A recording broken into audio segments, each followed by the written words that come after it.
Deuxième interview d'Arisha. Dans cette interview, Harry aborde des sujets relatifs à la morale et au mode de vie félin interstellaire, et prodigue des conseils pour vous tous. Bonjour à nouveau, et merci d'être ici avec moi une fois de plus. J'espère que vous allez tous très bien. Je m'appelle Marie Soiru.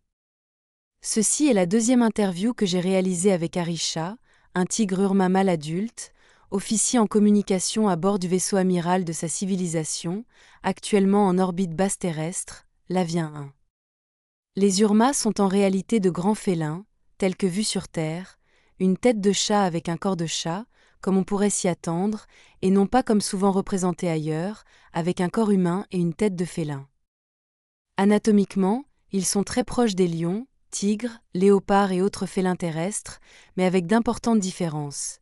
Des mains plus complexes avec un pouce opposable, quelques différences anatomiques au niveau des épaules qui leur donnent de meilleurs mouvements des bras, ainsi que des particularités dans la structure de leurs jambes et de leurs hanches qui leur permettent de se tenir debout et de marcher confortablement sur deux pattes, bien qu'ils puissent encore courir et se battre à quatre pattes comme un grand félin terrestre. Ils possèdent toujours une longue colonne vertébrale adaptée au saut et de puissantes pattes courtes. Gardez à l'esprit que je dois traduire cette interview en anglais, donc beaucoup de formulations sont de moi, mais je fais de mon mieux pour rester fidèle à l'essence, aux concepts et aux idées exprimées par ce grand félin. La traduction est particulièrement difficile, non seulement à cause des limites des langues, mais aussi parce que le tigre n'ayant pas de lèvres humaines, il s'exprime d'une façon inhabituelle, incapable de prononcer correctement certaines lettres comme M, P, B ou V, exagérant d'autres comme O, G et surtout R, ce qui le rend souvent difficile à comprendre. Il ne se réfère jamais à lui-même ou aux autres urmas comme à des personnes, mais comme à des félins. Sa voix est profonde comme le tonnerre, résonnant de grognements et de grondements, posée et maîtrisée. La voix que j'ai choisie pour le représenter est celle qui s'en rapproche le plus. L'interview. Bonjour Harry, comment vas-tu? Merci de m'accorder à nouveau cette interview. Pour commencer, pourrais-tu dire à notre audience à quoi tu ressembles et quelle est ta taille? Bonjour Marie, avec plaisir. Je suis Arisha, d'Avien Vega. Je suis l'un des félins qui travaille dans le centre de communication du vaisseau de mon roi. Ma race est celle des urmas, tigre orange dans votre langage. Je mesure 3,23 m de la plante des pieds jusqu'au bout des oreilles, et je pèse 317 kg. Je voudrais centrer cette interview sur les concepts éthiques des urmas et leur mode de vie, afin qu'ils soient mieux compris par la population humaine. Beaucoup de terriens pensent que les urmas vénèrent une divinité appelée le chat cosmique, comme une religion. Qu'en penses-tu? Je n'ai jamais entendu parler de ce concept de chat cosmique. Je ne connais aucun urma qui vénère une telle divinité, c'est une pensée humaine. En réalité, tous les urmas sont des chats cosmiques. Je n'ai jamais eu connaissance d'une divinité chat cosmique, je ne sais pas de quoi tu parles. Très bien, merci Harry. Pourrais-tu décrire les concepts fondamentaux de l'éthique que suivent les urmas? Je voudrais savoir comment pense un urma, ses valeurs, ses schémas de pensée, ce qui fait son esprit félin et en quoi il diffère de l'esprit humain. La dernière fois, tu as mentionné que tu voulais partager ces points de vue avec moi et mon public. Je t'invite donc à exprimer toutes tes idées. Que pensent les félins urmas? Nous sommes directs et transparents. Nous ne cachons pas la vérité et nous ne cherchons pas à la déformer pour qu'elle soit mieux acceptée par les autres. La vérité est ce qu'elle est. Si un autre être la prend mal ou n'arrive pas à l'assumer, c'est à lui de régler ce problème, pas à nous. Nous n'avons pas besoin de cacher la vérité car nous n'avons rien à craindre. Nous ne connaissons pas la peur, nous avons pleinement conscience de qui nous sommes et de notre puissance. Nous ne manipulons personne pour qu'il fasse ce que nous voulons. Nous demandons directement. Si la réponse est négative et que cela ne nous convient pas, nous nous retirons simplement et continuons notre vie sans nous en soucier davantage. Nous ne pensons pas trop. C'est une manière très humaine d'agir. Les humains ont tendance à tout suranalyser, à spéculer et à agir en fonction de leurs conclusions, qui sont la plupart du temps fausses, agissant par peur et s'attendant toujours au pire scénario comme mécanisme de survie. Les humains souffrent beaucoup de leurs propres idées et des spéculations qu'ils construisent avec des données limitées. Ils souffrent bien plus de l'image qu'ils se font dans leur esprit que de ce qui arrive réellement. Un Urma pense autrement.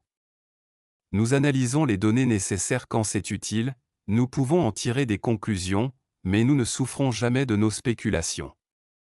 Les humains catastrophisent, inventent des histoires complexes pour expliquer ce qu'ils ne comprennent pas et ce qu'ils perçoivent comme une menace. Ils se sentent vulnérables et souffrent énormément de cela. Un Urma ne craint aucun futur hypothétique, car nous savons que nous pouvons affronter et résoudre tout ce que la vie ou l'existence place devant nous. Nous vivons dans le présent et nous profitons de notre bien-être actuel avec la confiance totale que nous sommes intouchables. Nous ne voyons aucun intérêt à nous inquiéter de spéculations vides, d'histoires ou de prédictions négatives. Nous faisons face à la vie sans peur, avec une confiance féline. Notre philosophie de vie sans peur est au cœur de chaque Urma. Comme nous ne craignons rien, nous ne manifestons pas ces peurs, et cela ne fait que nous renforcer, nous permettant de prospérer en tant qu'individus et en tant qu'espèce. Cette philosophie nous a valu le statut de prédateur suprême et d'espèce dominante dans cette galaxie. Nous aimons nos épées et nos armes, anciennes ou modernes, non par amour de la violence, mais parce qu'elles nous donnent la force et la confiance pour relever n'importe quel défi. Nous résolvons d'abord nos besoins personnels avant ceux des autres. De l'extérieur, cela pourrait sembler narcissique du point de vue humain. Mais nous savons que la seule manière d'aider vraiment les autres, c'est d'être nous-mêmes en position de force et de stabilité. Nous pouvons aider autrui uniquement quand nous avons la clarté d'esprit. Il est inutile de vouloir aider quand notre esprit est encombré et confus, car cela mène à de mauvaises décisions. Nous nous aimons d'abord nous-mêmes, comme individus et comme race. Nous sommes un peuple fier, n'ayant jamais envie d'être autre chose que ce que nous sommes. Nous voyons notre culture et les autres Urma comme des extensions de nous-mêmes. Ce que nous faisons pour les autres, c'est ce que nous voudrions pour nous. Lorsqu'une culture entière agit ainsi, ajoutant à cela l'absence de peur et la clarté de pensée, elle prospère plus que tout autre.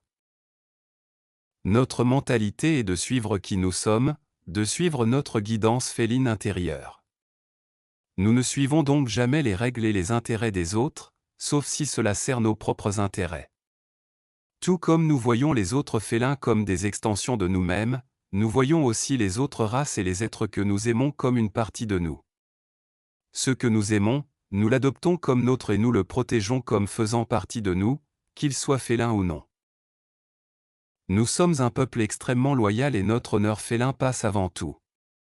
Notre parole est notre identité, et nous la respectons comme nous nous respectons nous-mêmes. On doit d'abord apprendre à se respecter soi-même avant d'attendre le respect des autres. On doit comprendre ses propres pensées, valeurs, éthiques et idées pour rester fidèle à soi-même, au-dessus de tout. Cherchez d'abord votre confort et votre bien-être, et à partir de ce point de stabilité, aidez les autres si vous en ressentez le besoin, mais jamais à votre détriment. N'aidez jamais si cela vous fait du mal. Suivez cette règle, même quand vous devez prendre des décisions difficiles qui peuvent sembler contredire ce que je viens de dire. Développez vos propres valeurs avec une clarté d'esprit. Ne copiez pas celles des autres. Restez fidèle à vous-même avec vérité et intégrité. Faites de vos proches une priorité et grandissez à partir de cette unité. Les félins Urma voient les obstacles et les épreuves comme des opportunités de croissance. Nous n'avons pas peur de la douleur ou de l'inconfort, car nous les voyons comme des moteurs d'évolution, individuellement et collectivement. Notre conception de la mort diffère de celle des humains. Nous ne voyons pas la mort comme une tragédie, et nous ne la craignons pas. Nous affrontons notre mort l'épée à la main, embrassant notre destin en combattant comme les prédateurs suprêmes que nous savons être. Nous nous souvenons de beaucoup de nos vies passées, et nous savons mourir en guerriers honorables. Nous savons aussi que nous renaîtrons pour combattre un autre jour. La vie est pleine de conflits et d'épreuves. Faites Y face avec force, sans peur, avec honneur, de manière à rendre fiers vos ancêtres. On ne peut pas fuir ces problèmes, ils nous rattrapent toujours dans cette vie ou dans la suivante. Vous devez les affronter avec un esprit clair et une détermination solide. La peur est inutile. Elle vous condamne à répéter constamment les mêmes épreuves. Affrontez la souffrance de la vie, l'humiliation, le manque de respect, la douleur. Ressentez-les, intégrez-les et dissolvez-les avec votre intégrité indestructible, votre respect de vous-même, votre absence de peur et votre honneur. Ne craignez pas la douleur ni les difficultés, car elles sont le chemin vers vos buts. Faites-les vôtres et soyez à l'aise avec la souffrance. Travaillez vers vos objectifs avec détermination et honneur félin, inébranlable. Ne parlez pas de ce que vous allez faire, faites-le simplement et taisez-vous. Je sais que beaucoup d'entre vous ont le sentiment de vivre dans une prison, que toute votre vie est une prison. C'est la nature de la réalité terrestre et de sa société. Mais tout cela n'est que dans votre esprit, dans vos pensées catastrophistes et vos spéculations. Dominez vos peurs, vos émotions et vos idées, et vous dominerez la vie sur Terre. Vous devez croître par vous-même, vous renforcer, mais dans le silence, sans accorder votre confiance à personne, même à vos proches, car ils sont tous des agents du système. Leur but est de vous maintenir dans la normalité, malade, confus et affaibli. Des prisonniers malades ne peuvent pas escalader les murs. Rappelez-vous une chose au sujet de la planète Prison Terre, elle est surtout dirigée par d'autres prisonniers qui obéissent par ignorance, confusion et peur. Mais si un nombre suffisant prend conscience de cela, tout le système s'effondrera.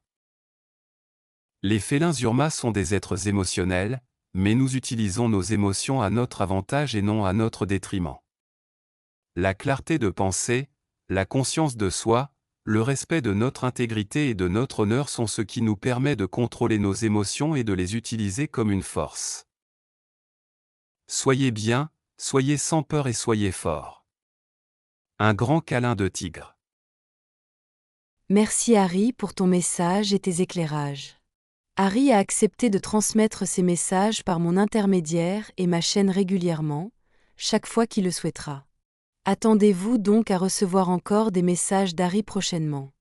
Merci d'avoir regardé ma vidéo, de l'aimer et de vous abonner pour plus de contenu. J'espère vous retrouver ici la prochaine fois. Soyez très bien, prenez soin de vous. Avec beaucoup d'amour, votre amie Marie Soiru.